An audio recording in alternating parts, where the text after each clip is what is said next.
ইস, আজকেও কাজে যেতে কতটা দেরি হয়ে গেল। মেট্রোটা যে এখনো কেন আসছে না, আজকেও দাদার কাছে বকা খেতে হবে। ও দিদি, একটু সরে দাঁড়ান না। আজকেও দেরি? আসলে দাদা ট্রেনটা না লেট ছিল, এই জন্য দেরি হয়ে গেছে। প্রতিদিন এমন লেট হলে আমাকে অন্য লোক দেখতে হবে কিন্তু। সরি দাদা, কালকে থেকে আর হবে না। ঠিক আছে, কালকে দিয়ে লেট করো না। একবার এদিকে আসো, কাস্টমার এসছে। হ্যাঁ, আসছি। দিদি ভাই, এই শাড়িটা দেখুন, এটা আপনাকে খুব ভালো লাগবে। না না, বেশি দাম নয়। এই লাল শাড়িটা দেখাও তো। হ্যাঁ হ্যাঁ, দেখাচ্ছি। এই যে বেনারসি। আর কালেকশন আছে? হ্যাঁ হ্যাঁ, অনেক কালেকশন আছে।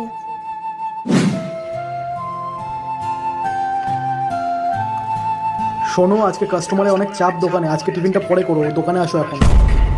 আচ্ছা দাদা, ঠিক আছে। ঠিক আছে, আমি যাচ্ছি, তুমি আসো। হ্যাঁ, আমি আসছি।